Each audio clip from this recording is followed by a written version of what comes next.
면역력이 약해져 있을 때, 혹은 뭐 체력이라든지 이런 것들이 약해져 있을 때 우리 주변에 있던 바이러스가 내 몸에 들어와서 증상을 일으킨다, 바이러스 감염이 일어난다라고 보고 있죠. 왜냐하면 항상 바이러스와 세균은 우리와 함께 공존하고 있거든요. 근데 그것들이 어떤 사람 몸에 들어가서 증상을 일으키고 어떤 사람은 괜찮아요. 이런 것들은 이제 개인의 면역력과 체력 문제라고 볼 수 있어요.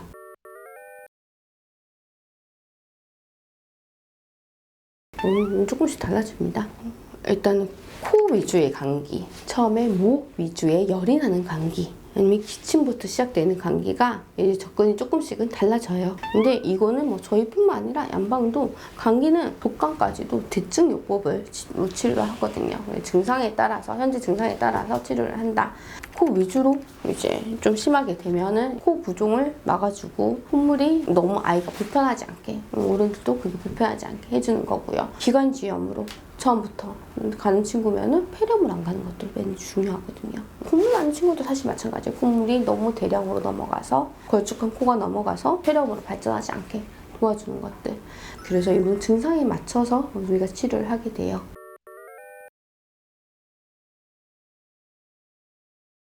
감기는 일단 시작이 되면은 바이러스가 들어와서 염증 반응을 일으키는 이 경과는 어쨌든 따라가게 되거든요. 특히나 아이들은 시작에서 뭐 코로 시작됐으면은 나중에는 누런 코가 살짝 나오면서 끝난다든지 이런 식으로 콧물이 많아져서 끝나고 이런 경과가 있어요. 아직까지는 체면역 위주의 이 면역을 하는 친구들이기 때문에 그런 감기가 너무 오래 끄지 않도록 저희가 안약을 써서 도와주게 돼요. 그래서 저희는 감기를 치료할 수 있는 상비약이라든지 아니면은 뭐 간편하게 증상에 따라서 같이 복용할 수 있는 연조제들, 아이들이 잘 먹는 것들, 이런 것들을 항상 구비해 놓고 있고 아이들 증상에 맞춰서 그런 약들이 나가게 돼요.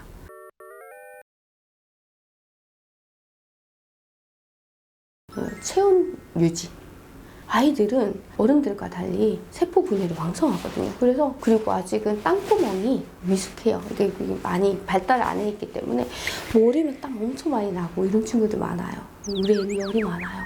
실제 재보면은 기초 체온이 37도 이렇게 나오는 친구들도 있고, 열나는 게 아니라 그냥 아예 기초 체온이 36.8도, 37도 이런 친구들도 있어요. 그러면은 그 친구들은 너무 더워하기 때문에 밤에 이불을 못 덮어요. 아니면은 막 이렇게 뛰어서 놀고 머리가 흠뻑 젖어 있어요. 그리고 이 땀이 식으면서, 아니면은 너무 이불을 안 덮어서 몸이 체온 유지를 못 해주는 거예요. 우리 인간은 이제 좋은 동물, 항상성 유지가 굉장히 중요하거든요. 체온을 유지하는 게 굉장히 중요한데 이 체온이 떨어지게 되면 면역력이 많이 떨어져요.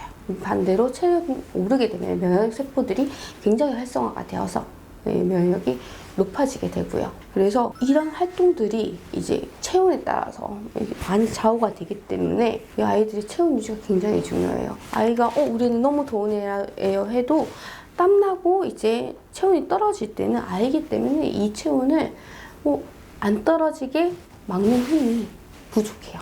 땀나면 바로 닦아줘서 젖어 있는 채로 계속 있지 않게.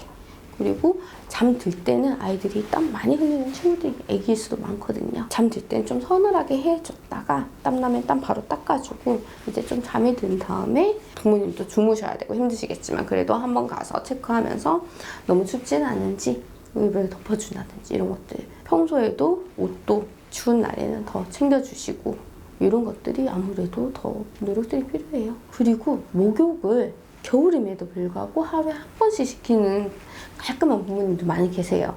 근데 여름에 많이 뛰어놀면은 이제 하루에 한 번씩 시켜야 되겠지만은 겨울같이 건조한 계절 아니면은 감기 너무 자주 걸리는 친구들은 아까 말씀드렸듯이 아이들은 체온 조절이 미숙해요. 그래서 그런 친구들은 겨울철 되면은 목욕 횟수를 2회에서 3회 일주일에, 그리고 목욕하고 나서는 바로 욕실 내에서 따뜻할 때, 습도가 충분하게 있을 때, 이때 옷 다 입고 그리고 머리도 어느 정도 말려서 나올 수 있도록 해주면은 아이가 감기 안 걸리는데 많이 도움이 되실 거예요.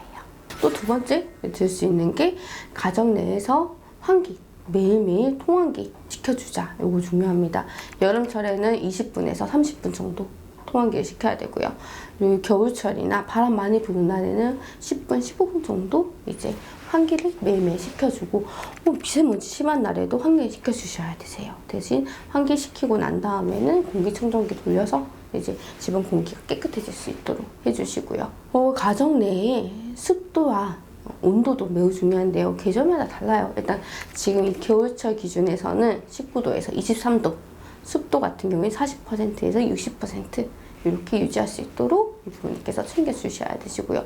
만약에 아이가 코가 막 맨날 너무 누렇고 이렇게 세균 속으로 많이 간다 하는 친구들은 습도를 한 50%까지 유지할 수 있도록 도와주시는 게 더 좋습니다. 이때 우리가 가습기를 사용하기보다는 이제 마른 수건이나 다른 물을 조금 더 뿌린다든지 식물을 키운다든지 해가지고 다른 여러 가지 방법으로 이걸 유지를 하시기를 더 추천을 드립니다.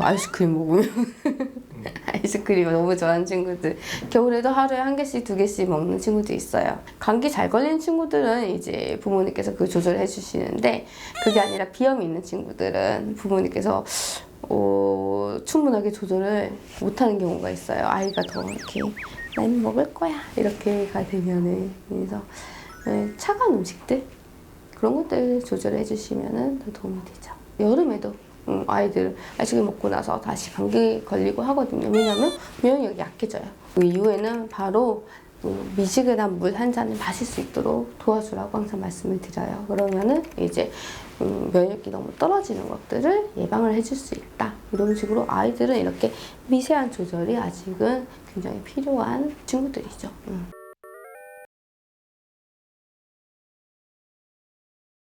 감기 걸리면 쉬어야죠.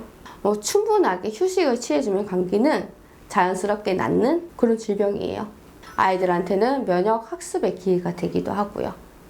그래서 감기는 아까도 말씀 1년에 5번 정도 걸려가면서 이런 바이러스, 저런 바이러스 이런 것에 따라서 몸이 면역 체계를 세울 수 있도록 도움을 주거든요.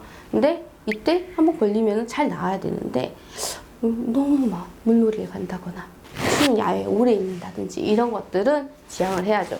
근데 또 반대로 어린이집이나 아니면 유치원 이런 일상의 루틴한 활동들을 유지를 하라고 말씀을 드려요. 실제로 아이들은 감기에 걸려도 많이 아프지 않은 아이들이 많거든요. 그런 친구들 같은 경우에는 이제 예방이 된다고 하면은 자기 일상 루틴을 수행하는 게 좋다고 봅니다.